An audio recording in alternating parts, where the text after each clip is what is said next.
কাজে বন্ধু যেন হয় আখিরাতের সাথী। বন্ধু হবে কিসের সাথী?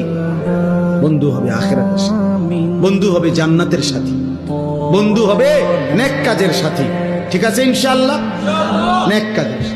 আল্লাহ কোরআনে বলছে, ওই যে আয়াত, ওই আয়াতে আল্লাহ বলছে নেক কাজের বন্ধুরা আমি আল্লাহ তাদেরকে ডাক দেব হাসরের ময়দানে, ইয়া ইবাদি, হে আমার বন্ধুগণ, বান্দাগণ, লা খাউফুন আলাইকুমুল ইয়াওমা ওয়ালা আনতুম তাহজানুন, আজকে তোমাদের কোনো ভয়ও নাই, চিন্তাও নাই।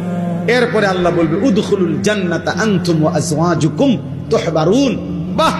আল্লাহ বলবে তোমরা যারা নেক কাজের বন্ধু ছিলা, তোমরা বন্ধুরা একে অপরকে হাত ধরাধরি করে গলাগলি করে আমার জান্নাতে ঢোকো। খোদার কসম, এটা কোরআন শরীফ। হ্যাঁ, এমনকি এই আয়াতের তাফসিরে আছে যে স্বামী স্ত্রী তারাও মূলত বন্ধু। যদি তারা একজন আরেকজনকে নেক কাজের সহযোগিতা করত, স্বামী স্ত্রীকে নামাজের জন্য উঠাইছে, স্ত্রী স্বামীকে নামাজের জন্য উঠাইছে, স্বামী স্ত্রীকে নেক কাজের দিকে ডাকছে, স্ত্রী স্বামীকে নেক কাজের দিকে ডাকছে, এরাও বন্ধু।